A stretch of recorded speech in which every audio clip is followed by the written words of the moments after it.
The new Five Nights at Freddy's movie is already in theaters, and we've found many Easter eggs that fans still haven't spotted. But are you ready to discover everything that's going to happen in the future of this franchise? 1982. Right at the beginning of the movie, we see that the story takes place in 1982, and for people who don't know much about the games, this detail ends up going unnoticed. The world of Five Nights at Freddy's is a universe where the story carries a lot of memories from the past, especially when the big villain, William Afton, began his attacks. This is the moment when we see the very first Freddy Fazbear's Pizzeria, the place where the entire story of this villain and his puppets happened, and inspired every game in the franchise. And yes, the fans who pay attention know exactly what that means. The big bite of '83, when the first attack from an animatronic against a child took place. But we'll talk about that later. You know what's starting. It's another awesome Cinewave!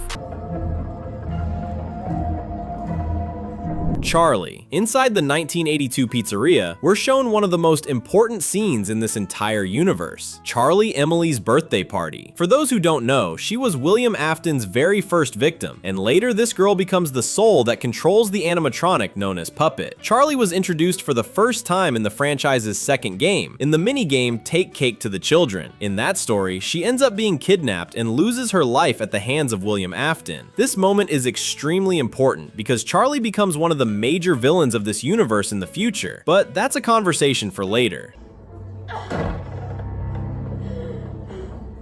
Outfit. An interesting detail is that if you look closely at Charlie's outfit, you'll notice she's wearing a striped shirt, a direct reference to the animatronic that will hold her soul in this world. And this is a really cool Easter egg because not only in this movie, but also in the previous one, we can tell who the animatronics are just by looking at the kids' outfits, since the colors and fabric patterns help fans identify which robot each one becomes.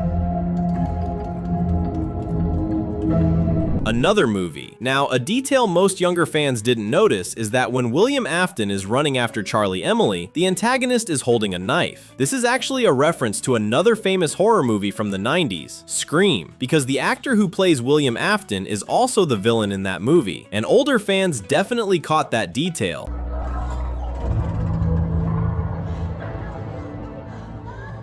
Whistling. Still, during Charlie Emily's birthday scene, the girl notices the villain luring a boy outside the pizzeria, and she decides to follow him to see what's going on. At that moment, she hears the villain whistling, and that whistle is the same theme that plays in the game when the main character dies. It's a very cruel detail, since in this scene, the girl ends up dying after following the villain, who was already prepared to make her his next victim. Father. Another Easter egg that only adults really understand is the reveal of Charlie's father. You know that his name in the game is Henry Emily, and that he used to be William's business partner before Afton became a murderer. But the movie's production decided to cast actor Skeet Ulrich, and this is another super cool detail, because he is the other villain from the movie Scream, which we mentioned earlier. He and the actor who plays William Afton were partners, and now in the Five Nights at Freddy's adaptation, they are ex-partners. Animatronics. Right at the start of the movie, we see the animated versions of the animatronics, Toy Bonnie, Toy Freddy, Toy Chica, and Toy Foxy. And the cool thing about Toy Foxy is that this is the very first time we see him fully assembled, since in the trailer, he didn't appear completely. Standing in the middle of them is Puppet's monstrous form, towering over the other four, showing that she, or better said, Charlie Emily, is the one who will control the animatronics as a villain. Would you like to be an animatronic just like Freddy? Comment number Freddy so we can get to know you. 2002. And here's something interesting about this movie. It takes place in the year 2002, which is 2 years after the story of the first movie, set in the early 2000s. But there's a problem. This is a major change from the game's timeline, since the entire story originally takes place between the 80s and 90s. And in the Five Nights at Freddy's universe, the second game actually takes place in the past, not in the future. So this is yet another big change compared to what happens in the games. Scream. You know that loud cheer everyone hears when the player manages to survive one more night inside that creepy pizzeria? That sound plays right at the beginning of the second movie, during the opening credits. And why is that an interesting Easter egg? The answer is simple. If that sound represents us passing one of the 5 nights, then Universal Studios might actually be planning 5 movies for this franchise, which is pretty awesome, right? Could we get 3 more films? Hopefully yes. Countdown. Right after the kids' victory cheer, we hear William Afton's voice counting from 10 to 0, and this is a reference to the franchise's 4th game, where every minigame features a countdown, and when the countdown reaches 0, one of the most important events in the entire universe happens. The bite of 83, when Freddy Fazbear bit a child and the pizzeria had to be shut down. Showtime.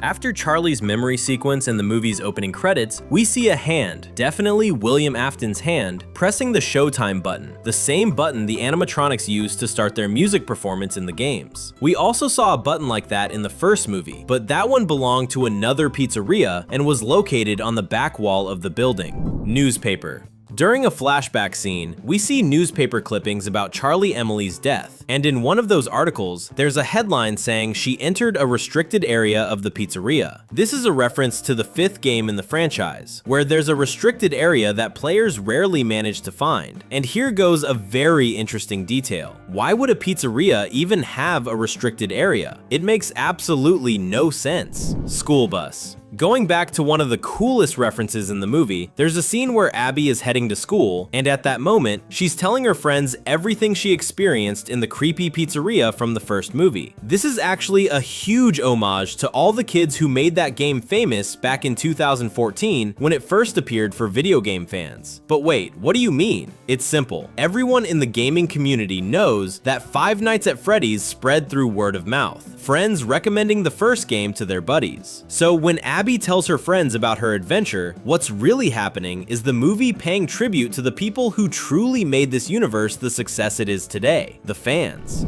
Photo. There's a scene showing a photo of William Afton next to his younger daughter Vanessa, and she's holding an orange toy airplane. Anyone who remembers the first movie knows that toy belonged to Mike's brother. So does that mean all of Vanessa's toys originally belonged to other children before they were attacked by the villain? And if you're not subscribed yet, you know what to do. Click and hit the bell so you don't miss any videos. Mike. In the movie, there's a group of explorers who enjoy investigating supernatural mysteries. In one of the scenes, they mention a guy named Mike who spoke to them over the phone. Everyone assumes they're talking about Abby's brother Mike, but in this universe, there's another Mike, the movie's big reveal, Michael Afton, the villain's oldest son and Vanessa's brother. Fans know this character as someone who wants to put an end to everything horrible his father has done, but in this movie, things change, because now he's a villain. Book. Still at Abby's school, she meets her new teacher, and his name is Mr. Berg. This is a reference to the books, where there's a family called Bergstrom, who are the main characters of the Fazbear Frights 2 storyline. Could this mean a book adaptation from the Five Nights at Freddy's novels is on the way? Nightmares. An interesting reference in this movie is that Vanessa is being tormented by images of her father in her nightmares. And this is an Easter egg for the franchise's VR game, where her mind is hacked by William Afton so she can become a villain. Plushy. There's a moment when Abby runs away to the pizzeria from the first movie, where she decides she's going to fix her friends. Mike goes after her, and there he finds a teddy bear identical to the one seen on the bed in the franchise's 4th game. Music. When Mike squeezes the teddy bear, what he hears is the same music that plays in the game when Freddy dies. Phone. Still inside the pizzeria, Mike finds a flyer showing the number 5550192, and fans of our channel know this is a reference to the fake phone numbers Hollywood movies use whenever they need to put a contact number on screen. Gift box. When the group of explorers appears in the basement of the first Freddy's Pizzeria, the same one from 1982, there's a giant gift box identical to Puppet's resting place in the game. You can see why this is an Easter egg both for the game and for the beginning of the movie, since it's a gift box and Puppet, or better said Charlie Emily, who inhabits the animatronic's body, died on her birthday. Michael Afton. At the end of the movie, it's revealed that the character behind everything is Michael Afton. We already mentioned him here, but the interesting part is that this time he gets arrested. But as everyone knows, this character's father always comes back. So is William Afton controlling everything from behind the scenes? Post-credits scene. This leads into the movie's post-credits scene, where a group of thieves breaks into the pizzeria from the first film, and there they find Springtrap, the animatronic containing William Afton's soul. And this time, he's definitely coming back, because in the first movie he was trapped, held in place by the spirits of the children he had attacked years before. But in this film, those spirits leave the pizzeria to help Abby fight Puppet, which means they disappear from this world. This means that in the third movie, William Afton will return as Springtrap, and that makes total sense since this character appears in the third game of the franchise. But until then, we'll have to wait for the next movie to be released. It's almost over, but until then, you can stay with us. There are 2 super fun videos waiting for you. Thanks, and see you next time.